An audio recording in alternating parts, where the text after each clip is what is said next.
스스로 속이지 말라. 하나님은 업신여김을 받지 아니하시나니 사람이 무엇으로 심든지 그대로 거두리라. 자기의 육체를 위하여 심는 자는 육체로부터 썩어질 것을 거두고 성령을 위하여 심는 자는 성령으로부터 영생을 거두리라. 우리가 선을 행하되 낙심하지 말지니 포기하지 아니하면 때가 이름에 거두리라. 그러므로 우리는 기회 있는 대로 모든 이에게 착한 일을 하되 더욱 믿음의 가정들에게 할지니라. 아멘. 할렐루야. 2022년 새해를 우리에게 허락하신 하나님께 감사를 드립니다. 우리에게 2022년이라는 기회를 주신 분은 하나님이심을 항상 기억하면서 2022년을 잘 보낼 수 있기를 바랍니다. 특별히 2022년 우리 교회 표어는 다시 타오르게 하소서입니다. 예배의 불길, 교제의 불길, 부흥의 불길이 활활 타오르는 한 해가 될 수 있기를 바랍니다. 이런 의미에서 2022년 표어를 힘차게 외쳐보았으면 좋겠습니다. 저를 따라해 주시기 바랍니다. 다시 타오르게 하소서. 다시 타오르게 하소서. 우리의 신앙이 다시 타오르는 일에 하나님께서 우리에게 주신 기회인 2022년을 잘 사용할 수 있기를 바랍니다. 기회를 주신 하나님을 생각하면서 우리가 꼭 생각해야 할 것이 있습니다. 첫째로, 하나님은 시간을 창조하신 분이시라는 사실입니다. 하나님은 시간을 창조하신 분이시기 때문에 우리에게 2022년이라는 시간을 우리에게 주실 수 있는 유일한 분이십니다. 때문에 우리는 항상 시간의 창조자가 되시는 하나님을 의식하면서 2022년을 보낼 수 있어야 합니다. 시간은 우리의 것이 아닙니다. 누구의 것입니까? 하나님의 것이죠. 하나님께서 시간까지 창조하셨기 때문입니다. 시간이 나의 것이 아니고 하나님께서 창조하신 것임을 깊이 생각할 때 비로소 나에게 주어진 시간을 소중하게 여길 수 있습니다. 기회를 주신 하나님을 생각하면서 꼭 생각해야 할 것 두 번째는 하나님은 사랑의 하나님이시라는 사실입니다. 하나님께서 나를 사랑하시지 않는다면 기회를 주시지 않았을 것입니다. 전혀 관심을 가지지 않았을 것이고 무관심하셨을 것입니다. 그런데 나에게 기회를 주셨다는 것은 하나님께서 나에게 관심을 가지고 계시다는 증거이고 나를 사랑하신다는 증거입니다. 믿으시기를 바랍니다. 기회를 주신 하나님을 생각하면서 꼭 생각해야 할 것 세 번째는 무엇일까요? 하나님께서 나에게 기대하시는 것이 있다는 사실입니다. 나에게 기대를 갖고 계시는 분이 누구인가에 따라서 나의 자부심은 달라질 수 있습니다. 특별히 나보다 여러 면에서 뛰어난 분이 나에게 어떠한 기대를 하는 것이 있다는 그 말을 들으면 기분이 어떨까요? 좋을 수밖에 없습니다. 부담이 물론 있기는 하겠지만 이 부담의 이면에는 큰 기쁨이 있겠죠. 예를 들어서 대통령이 나에게 어떠한 기대하시는 것이 있다 이렇게 말을 한다면 또 그 말을 내가 직접 들었다라고 하면 어떨까요? 나에 대한 자부심은 크게 높아질 것이고 그것을 많은 사람들에게 자랑할 것입니다. 기회를 주신 하나님을 생각하면서 꼭 생각해야 할 것 네 번째는 아직 끝은 아니라는 사실입니다. 우리는 언제 절망할까요? 끝났다고 생각할 때입니다. 그런데 사실 절망하는 사람들을 만나보면 아직 진짜로 끝난 것은 아닌데 끝났다고 미리 포기해버리는 경우가 많은 것을 보게 됩니다. 분명히 기회는 있는데 그 기회를 기회로 여기지 않고 끝났다고 생각을 하는 것이죠. 성도들은 하나님께서 끝이다 라고 말하기 전까지는 내가 먼저 끝이다 라고 섣불리 말해서는 안 됩니다. 끝은 언제일까요? 내가 죽을 때입니다. 또한 주님께서 재림하실 때입니다. 내가 죽을 때는 하나님께서도 끝이다 이렇게 말씀하실 것입니다. 그리고 주님께서 재림하실 때에도 끝이다 라고 말씀하실 것입니다. 그 외에는 어떤 상황에서도 하나님께서는 우리에게 끝이다라고 말씀하시지 않습니다. 물론 성경에 보면은 경고로서의 의미로 여러 선지자들을 통해서 끝이다, 마지막이다 이렇게 말씀하시는 것을 보게 됩니다. 그러나 하나님께서 그렇게 말씀하실 때는 끝이 아니다라는 의미에서 하신 말씀입니다. 기회를 주신다는 의미에서 하신 말씀이죠. 진짜로 끝이라면 하나님께서 그렇게 말씀하실 필요도 없습니다. 왜요? 끝났기 때문이죠. 시작이 있으면 끝이 있습니다. 지금 우리는 2022년을 시작했습니다. 시작을 했는데 미리부터 끝이라고 생각해서는 안 됩니다. 시작을 할 수 있도록 기회를 주셨는데 시작하면서부터 끝이다라고 생각해서야 되겠습니까?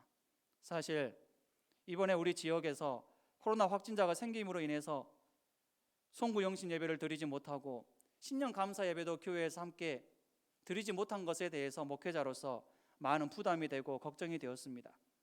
시작인데 왠지 시작부터 삐그덕거리는 것 같은 이러한 걱정이 되었어요. 2022년은 어떤 한 해가 될까도 생각해 보게 되었습니다. 성경에 보면 여호수아는 모세의 뒤를 이어서 영적 지도자로 세움받았습니다. 그런데 바톤을 이어받은 여호수아는 시작부터 많은 걱정과 두려움이 있었습니다. 그러자 하나님께서 여호수아에게 주신 말씀이 무엇이었을까요? 여호수아 1장 5절로 9절 말씀입니다. 함께 읽어보겠습니다. 내 평생에 너를 능히 대적할 자가 없으리니 내가 모세와 함께 있었던 것 같이 너와 함께 있을 것임이니라. 내가 너를 떠나지 아니하며 버리지 아니하리니 강하고 담대하라. 너는 내가 그들의 조상에게 맹세하여 그들에게 주리라 한 땅을 이 백성에게 차지하게 하리라. 오직 강하고 극히 담대하여 나의 종 모세가 내게 명령한 그 율법을 다 지켜 행하고 우로나 좌로나 치우치지 말라. 그리하면 어디로 가든지 형통하리니 이 율법책을 내 입에서 떠나지 말게 하며 주야로 그것을 묵상하며 그 안에 기록된 대로 다 지켜 행하라. 그리하면 내 길이 평탄하게 될 것이며 내가 형통하리라. 내가 내게 명령한 것이 아니냐. 강하고 담대하라. 두려워하지 말며 놀라지 말라. 내가 어디로 가든지 내 하나님 여호와가 너와 함께 하느니라 하시니라. 여호수아에게 많은 두려움이 있었지만 시작하는 데 있어서 많은 걱정이 있었지만 하나님께서는 여호수아에게 두려워하지 말고 걱정하지 말라. 내가 너와 함께 하겠다. 이렇게 말씀하시고 힘을 북돋아 주었습니다. 우리 모두 너무 걱정하지 말고 두려워하지 맙시다. 우리가 걱정하고 두려워한다라고 해서 해결될 것이 무엇이 있습니까? 아무것도 없어요. 오직 우리는 주님을 의지하고 기도하는 일에 열심을 내야 될 줄로 믿습니다. 이것이야말로 가장 확실한 해결 책임을 믿으시기를 바랍니다. 2022년을 기회로 여기는 자가 가져야 되는 자세는 무엇일까요? 첫째로 스스로 속이지 말라입니다. 속이는 것에는 두 가지가 있어요. 남을 속이는 것 그리고 자기 자신을 속이는 것, 이 두 가지가 있습니다. 남을 속여서는 안 됩니다. 남을 속이면 속은 사람은 자신에게 있는 기회를 선용하지 못하게 됩니다. 분명히 속았는데 속은 줄을 모르고 자신이 속은 일에 모든 기회를 사용할 것입니다. 속은 것을 알았다면 결코 하지 않았을 법한 그러한 행동을 하게 되는 거죠. 속은 것을 모르기 때문에 자신에게 있는 모든 기회를 거기에 투자하며 올인하는 것입니다. 결국 속은 사람은 나중에 속은 것을 깨닫고 크게 후회하게 됩니다. 그동안 속아서 시간 낭비하고 손해본 것, 건강 낭비하고 손해본 것, 물질 낭비하고 손해본 것에 대해서 크게 후회할 것입니다. 이런 면에서 볼 때 남을 속이는 것은 곧 남에게 있는 기회를 내가 빼앗는 것과 같다라고 할 수 있습니다. 하나님은 남을 속이는 것을 극히 싫어하십니다. 여러분, 예레미야 선지자가 왜 그토록 눈물을 많이 흘려야만 했을까요? 거짓 선지자들이 말로써 백성들을 현혹시켰기 때문입니다. 예레미야의 말은 다 거짓말이라고 속였습니다. 그리고 백성들은 그 거짓 선지자들의 말을 들었고 믿었습니다. 거짓 선지자들의 말을 믿었던 또 들었던 백성들은 어떻게 되었을까요? 바벨론 군대에 의해서 철저하게 짓밟힘 당했습니다. 그들이 짓밟히면서 깨달은 것은 무엇이었을까요? 우리가 잘못된 말을 믿었구나. 예레미야의 말이 맞는 말이었는데 우리가 실수했구나. 이러한 사실을 깨닫게 되었을 줄로 믿습니다. 남을 속이는 행위가 왜 악한 일일까요? 남에게 도움을 주지는 못할 망정 남에게 있는 것 빼앗고 완전히 좌절하게 만들기 때문입니다. 하나님은 이러한 목적으로 우리에게 혀를 주시지 않았습니다. 자신을 속여서도 안 됩니다. 우리는 남이 나를 속였다는 것을 알게 될 때 너무 억울하고 분하고 화가 치밀어 오르는 것을 느끼게 됩니다. 감히 나를 속여? 라고 하면서 분을 참기가 참 어렵습니다. 그런데 우리는 이렇게 남이 나를 속였을 때는 억울하고 화가 나고 분이 난 것을 느끼면서도 정작 자기 자신을 자기가 속였을 때는 별로 억울해하지 않고 분노하지 않으면서 쉽게 넘어갈 때가 많은 것을 보게 됩니다. 그렇다면 스스로 자기 자신을 속이는 경우는 어떤 경우일까요? 양심을 속이는 경우라고 할 수 있습니다. 양심은 하나님께서 인간에게 주시는 특별한 것입니다. 그런데 우리 인간은 양심을 속이는 삶을 살 때가 많습니다. 한 입으로 두말할 때가 많고 악한 일을 했음에도 불구하고 악한 일을 하지 않은 척 하면서 살 때가 많습니다. 속으로는 온갖 악한 생각을 하고 있으면서도 겉으로는 착한 사람인 척 할 때가 많죠. 모두가 다 양심을 속이는 경우입니다. 양심을 속이는 것은 결국 하나님까지 속이는 것과 같습니다. 하나님은 이렇게 하라고 우리에게 양심을 주시지 않았습니다. 양심에 부끄럽지 않게 살라고 양심을 주셨죠. 양심에 부끄럽게 살면서도 부끄러움을 전혀 느끼지 못하고 계속 그러한 삶을 산다면 양심이 없는 짐승과 다를 것이 무엇이 있겠습니까? 사도 바울은 사도행전 23장 1절에서 오늘까지 나는 범사에 양심을 따라 하나님을 섬겼노라 이렇게 고백했습니다. 우리도 이러한 고백을 할 수 있도록 그렇게 살아갈 수 있기를 바랍니다. 심는 대로 거두게 되어 있습니다. 남을 속이면 그 속임은 반드시 들통나게 되어 있습니다. 거짓은 영원할 수 없습니다. 반드시 진실이 드러나게 되어 있습니다. 거짓이 드러날 때 남을 속인 사람은 엄벌에 처해지게 됩니다. 성경에도 거짓말, 거짓 증거, 거짓 행동에 대해서 단호하게 경고하고 있는 것을 보게 됩니다. 계시록 21장 8절 말씀 읽겠습니다.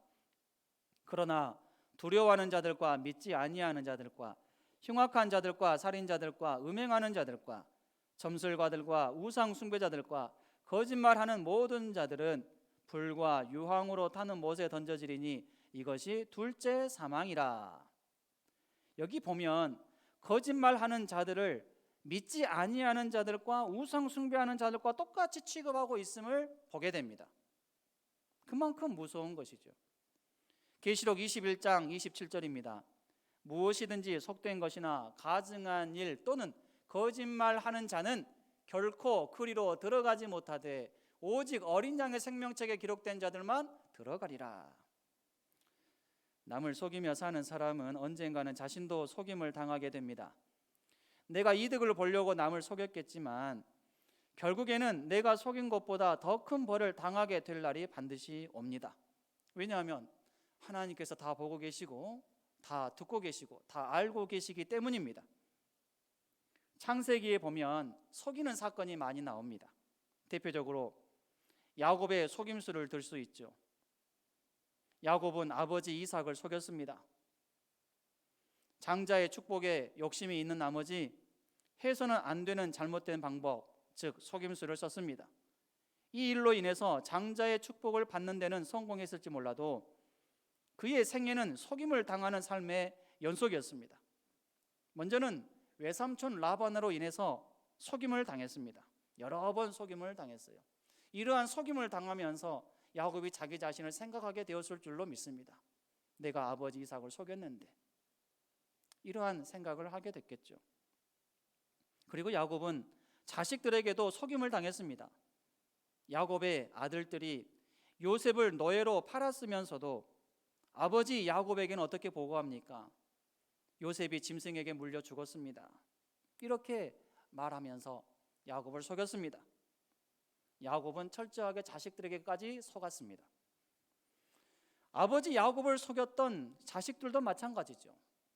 이들이 야곱을 속였는데 결국에는 어떻습니까? 그 속임수가 들통나게 되었습니다. 진실이 드러났죠. 야곱이 그동안 죽었다라고 생각했던 아들 요셉이 총리가 되었다라는 이 사실을 확실하게 알게 되었을 때 아마도 자식들에게 어떻게 된 일인지 물어보았을 것입니다. 그리고 자식들은 아버지에게 이실을 짓고 했을 거라고 믿습니다. 혹시라도 자식들이 고백하지 않았더라도 야곱은 상황을 보면서 어느 정도 짐작할 수 있었을 줄로 믿습니다. 야곱을 속였던 자식들은 그에 상응하는 벌을 받았습니다. 처절하게 자신들이 했던 악한 일에 대한 보응을 받았죠. 남을 속이는 자는 나중에 내가 받을 벌을 각오하면서 속여야 할 것입니다. 남을 속이는 일은 절대로 해서는 안 되는 일임을 믿으시기를 바랍니다.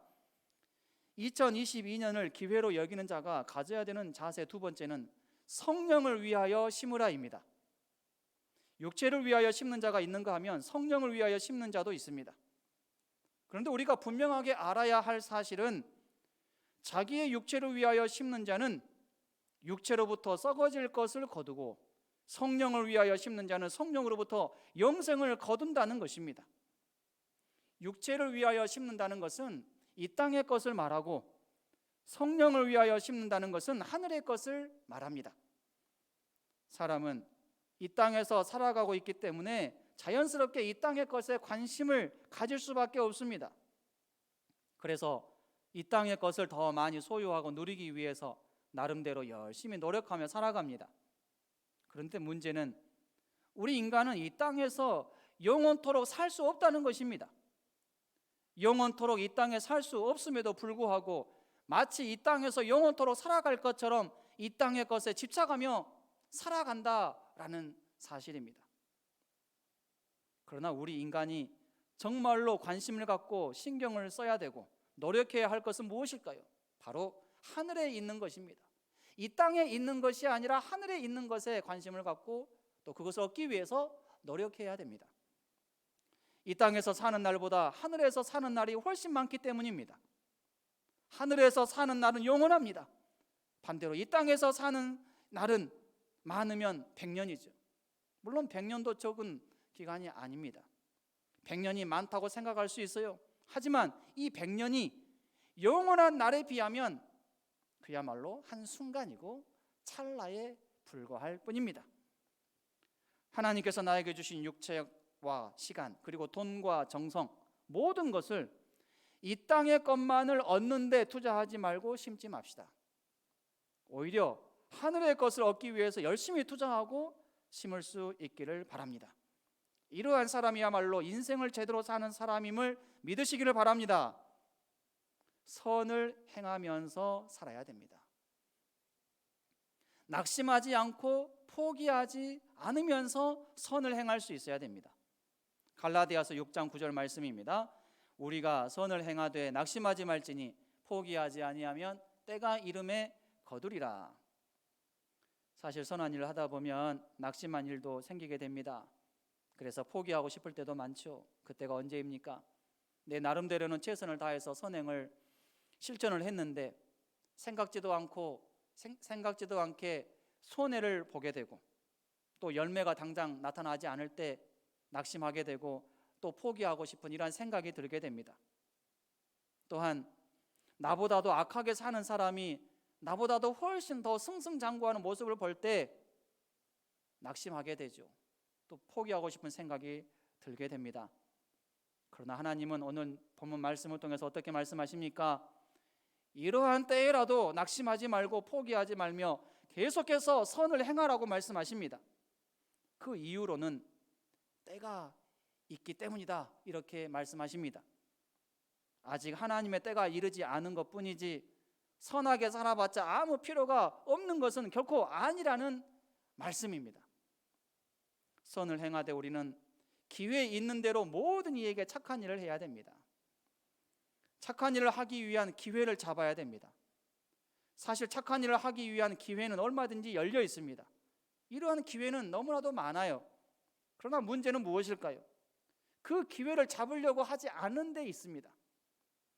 기회는 있는데 관심이 없고 그 착한 일을 하려고 하지 않는 데 있는 거죠. 우리 모두가 착한 일에 관심을 가질 수 있기를 바랍니다. 관심을 가질 뿐만 아니라 실제로 착한 일을 많이 할 수 있기를 바랍니다. 사실 남에게 악한 일을 안 하고 사는 것도 쉬운 일은 아닙니다. 어려운 일이에요. 그러나 남에게 악한 일을 안 하고 사는 사람은 그냥 평범한 사람입니다. 사람들로부터 큰 칭찬과 인정을 받지는 못할 것입니다. 왜냐하면 적극적으로 선한 일을 한 것이 없기 때문이죠. 특히 우리 성도들은 세상 사람들보다 착한 일에 더 관심을 갖고 더 앞장서서 실천해야 합니다. 빛 되신 예수님을 믿고 사는 성도들이 착한 일에 앞장서지 못한다면 누가 앞장서겠습니까? 손해볼지언정 착한 일을 하는 것을 중단하지 않고 계속 할 수 있는 우리 모두가 될 수 있기를 바랍니다. 착한 일을 하다가 있게 되는 손해는 손해가 아닙니다. 이것은 마중물과 같은 역할을 해서 반드시 갑절의 복을 누리게 될 날이 올 것입니다. 이러한 믿음으로 착한 일을 열심히 할 수 있는 우리 모두가 될 수 있기를 바랍니다. 믿음의 가정들에게는 더욱더 착한 일을 많이 해야 된다라고 말씀하십니다. 세상 사람들에게 착한 일을 하는 것 중요합니다. 하지만 믿음의 가정들에게는 더욱 잘하라 이렇게 말씀하십니다. 사실 이러한 모습이 오늘날 한국 교회의 부족한 모습이라고 생각합니다. 성도들 안에 분열이 많고 갈등이 많습니다. 서로가 서로를 잘 섬기려고 하고 서로에게 착한 일을 많이 하려고 한다면 분열과 갈등은 일어나지 않을 것입니다. 많이 줄어들 것입니다. 세상 사람들에게 인정받는 사람이 되는 것 중요한 일입니다. 그러나 성도는 교회 안에서도 성도들에게 인정받는 것이 중요합니다. 이런 면에서 교회 생활이 중요합니다. 교회 생활을 통해서 섬김과 봉사를 배워야 되고 실천해야 됩니다. 그래서 성도들로부터 인정을 받을 수 있어야 됩니다. 사실 성도들에게 인정을 받는 것은 어려운 일이 아닙니다. 성도들에게 잘하면 되죠. 착한 일을 하면 됩니다. 그러면 인정을 받을 수 있습니다. 교회 안에서도 성도들에게 인정을 받을 수 있는 그러한 착한 일을 많이 하는 우리 성도들이 될 수 있기를 바랍니다. 이제 말씀을 정리합니다. 하나님은 우리에게 2022년이라는 기회를 주셨습니다. 이 기회를 선용합시다. 나를 위해서만 이 기회를 사용하지 맙시다. 나를 위해서만 이 기회를 사용한다면 하나님께서 주신 기회의 목적을 잘못 이해한 것입니다. 하나님께서 우리에게 주신 2022년이라는 시간의 의미와 목적을 잘 이해할 수 있기를 원합니다. 오직 2022년이라는 기회를 하나님 앞에서 선을 행하고 교회와 이웃에게 선을 행하는 데에 사용합시다. 이러한 일에 관심을 갖고 내가 가지고 있는 모든 것을 열심히 심을 때에 그것은 반드시 30배, 60배, 100배의 좋은 열매로 나에게 다가오게 될 것입니다. 믿으시기를 바랍니다. 2022년을 살아가면서 내가 지금 무엇을 심고 있는가 이것을 항상 생각할 수 있기를 바랍니다. 특별히 성령 안에서 하늘의 것에 관심을 갖고 열심히 심음으로 인하여서 성령의 열매를 비롯한 풍성한 하나님의 복을 경험하는 우리 산이제일교회 성도들이 다 될 수 있기를 주님의 이름으로 축원합니다.